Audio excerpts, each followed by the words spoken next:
نبی نے 63 سال تک یا اللہ سمجھایا یا علی سمجھایا. میں کوئی خطابت یا کوئی زور سے بول کر یہ نہیں کہ صاحب میں نے اونچی آواز میں بول دیا تو بس میں نے بول دیا تو مان لیا جائے گا. نہیں, ائمہ اہل بیت نے یہی فرمایا. ساری زندگی نبی نے یا اللہ سمجھایا یا علی سمجھایا. اور دونوں کو یعنی دونوں ولایتیں, نبی کے پاس بھی ولایت ہے, نبی بھی ہمارے مولا ہیں. اللہ مولا, نبی مولا, علی مولا. یہ ہمارے 3 مولا ہیں نا قرآن کی روشنی میں, سرکار کے احادیث کی روشنی میں ہمارے 3 مولا ہیں. انما ولیکم اللہ ورسولہ والذین آمنوا الذین یقیمون الصلاۃ ویؤتون الزکاۃ وهم راکعون.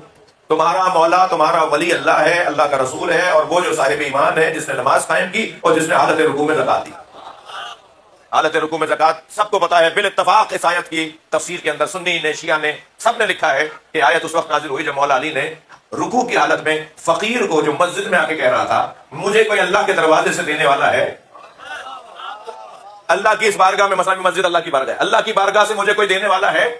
مولا علی حالت رکوع میں تھے. اہل سنت کہتے ہیں کہ مولا نے اپنی آبا گرا دی اور اشارہ کر دیا کہ اسے اٹھا لے.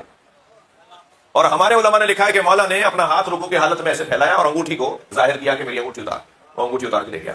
جب یہ انگوٹھی اتار کر لے گیا تو آیت نازل ہوئی کہ تمہارا مولا اللہ ہے, تمہارا مولا اللہ کا رسول ہے, تمہارا مولا وہ ہے جو صاحب ایمان ہے, جس نے نماز قائم کی اور جس نے حالت رکوع میں زکات دی. میرا سوال یہ ہے کہ جب جنگ بدر میں مولا علی کے زانوں پر تیر لگا اور وہ تیر نکالتے تھے تو مولا کو تکلیف ہوتی تھی, تو مولا نبی نے فرمایا کہ علی جب سجدے میں ہو تب تیر نکال دینا, اس لیے کہ علی حالت سجدہ میں اپنی ذات کو ختم کر کے اللہ میں فنا ہو جاتے.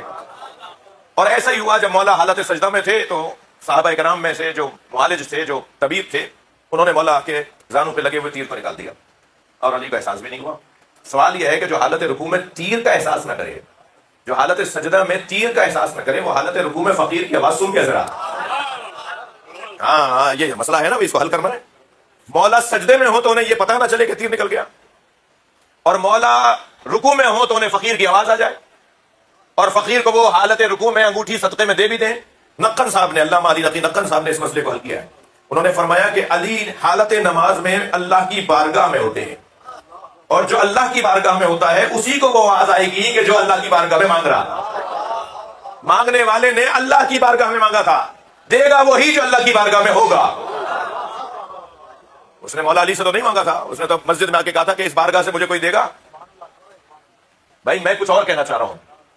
مسجد میں آ کر فقیر نے کہا مجھے اللہ کی بارگاہ سے کوئی دے گا, علی نے رکوع کی حالت میں دے دیا, تو مجھے یہ کہنے کا حق ہے نا کہ ہم جب اللہ کو پکاریں گے تو علی مدد کرے گا.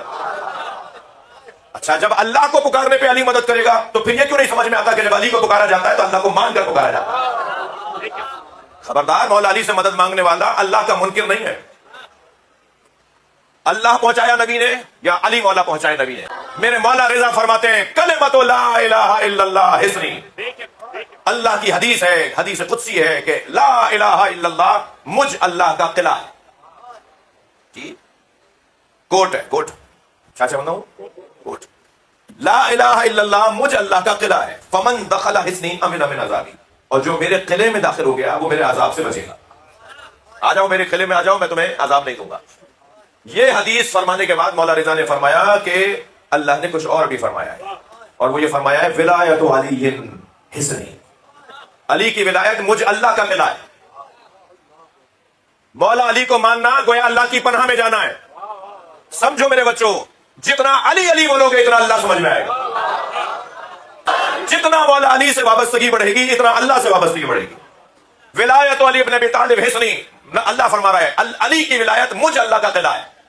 کبھی کہا لا الہ الا اللہ میرا قلعہ ہے, جو اس میں داخل ہو گیا وہ عذاب سے بچ گیا. کبھی اسی اللہ نے ارشاد فرمایا علی کی ولایت مجھ اللہ کا قلعہ ہے, جو اس قلعے میں داخل ہو گیا وہ مجھ سے میرے عذاب سے بچ گیا. یہ مولا رضا نے فرما کر اپنی محمل آگے بڑھائی, یعنی حضرت کی اونٹنی جس میں حضرت تشریف فرما تھے محمل میں ہماری میں وہ آگے بڑھنے لگی. پردہ گرا دیا حضرت نے, میرے مولا رضا نے پردہ گرا دیا. ایسا لگا جیسے اب حضرت جا رہے ہیں, بس جو کہنا تھا کہہ دیا. تھوڑی سی سواری آگے بڑھی تو پھر حضرت کی سواری رک گئی. حضرت نے محمل کا پردہ ہٹایا. جو صحابہ کرام, جو چاہنے والے, کوئی 20,000 سے زیادہ مجمع تھا جو حضرت کا دیدار کر رہا تھا, انہوں نے ایک مرتبہ دیکھنا شروع کیا کہ حضرت اور کچھ فرمانا چاہتے تھے. فرماتے ہیں ولیکن بشروطہا, یہ جو اللہ کا قلعہ ہے نا اس کی کچھ شرائط ہے. اس قلعے میں داخل ہو کر بچے گا وہ جو شرائط کو پورا کرے گا. یہ کہہ کے فرمایا وانا من شروطہا, اور میں ان میں سے 8ویں شرط. جب تک تم ہم اہل بیت کو نہیں مانو گے اللہ کے عذاب سے نہیں بچ سکو گے بغیر علی کے. وہ عذاب الہی سے بچے گا. اچھا, لا الہ الا اللہ قلعہ بچنے کا، عذاب سے بچنے کا، علی ولی اللہ قلعہ اللہ کے عذاب سے بچنے کا. تو یہ دونوں کیا ہے؟ کیسے؟ کیا مطلب ہے؟ دونوں کو ہمیں ایک مانے؟ کیا مطلب ہے اس کا؟ آپ بچے کو لے گئے ڈاکٹر کے پاس، خدا نخواستہ بچہ بیمار ہوا، تکلیف میں تھا، مجبور ہو گئے، ڈاکٹر کے پاس لے گئے. ڈاکٹر نے کہا جی اس کو یہ دوا کھلائیں گے. تو کڑوی دوا بچہ کھا نہیں رہا تھا. تو انہوں نے کہا ٹھیک ہے اس کو ہم یہ سیرپ دے دیتے ہیں جو میٹھا ہے. تو دو علیحدہ ذائقوں کی چیزیں ضرور ہیں مگر تاثیر ایک. مثلا کبھی کیا ہوتا ہے کہ نہیں سیرپ نہیں دیں گے، انجیکشن لگائیں گے، تو وہ جو اس کا اثر تھا وہی اثر اس کا بھی ہے. تو ہیں دو مختلف چیزیں مگر دونوں کا اثر ایک ہے. ایک ہے لا الہ الا اللہ، ایک ہے علی ولی اللہ، اور دونوں کا اثر ہے عذاب سے بچنا. آپ کو یہ جملہ کہہ رہا ہوں، ذمہ دار یہ جگہ جہاں میں بیٹھا ہوں یہ ذمہ داری کی جگہ ہے. تو لا الہ الا اللہ کا عدد اگر آپ نکالیں گے نا، لا الہ الا اللہ کے عدد اگر نکالیں گے تو لا الہ الا اللہ کے عدد، لا الہ الا اللہ کے عدد پنجتن کے عدد ہے. عدد پنجتن کے جو عدد ہے وہی لا الہ الا اللہ کے. پروردگار عالم نے وہ نہیں چاہتا کہ کوئی مجھے مانے بغیر علی. کہتا ضرورت ہی نہیں میرا کلمہ پڑھے، ایسا کلمہ مجھے پسند ہی نہیں ہے جو علی کے بغیر ہو. لب لباب یہ ہے، خلاصہ یہ ہے کہ اللہ اپنے توحید کے عقیدے کو ہم سے تسلیم کرے گا، ہماری بات کو مان لے گا اگر ہم مولا علی کے ذریعے سے آئیں گے.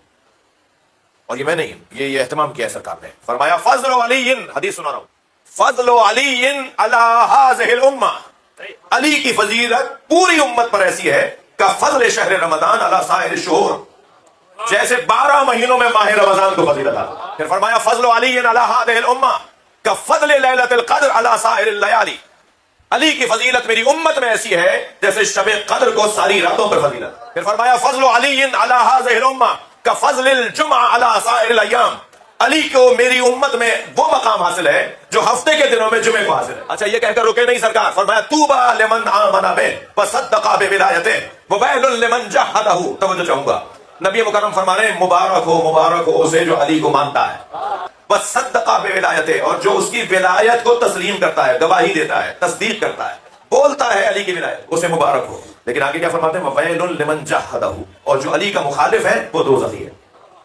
ویل اسی کے لیے ہے، جہنم اسی کے لیے ہے.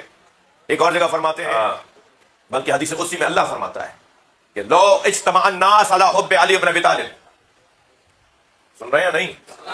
لو اجتمع الناس علی حب علی بن ابی طالب، حدیث قدسی، اگر لوگ علی کی محبت پر متفق ہو جاتے لما خلقت النار، کو میں دوزخی نہ بناتا.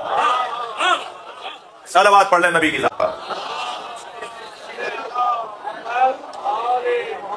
خلاصہ یہ ہے میری گفتگو کا کہ یہ وہ بڑی نعمت ہے، اتنی بڑی نعمت ہے کہ اس کے بارے میں قیامت میں سوال ہوگا کہ بتاؤ تم علی کے ساتھ تھے دنیا میں؟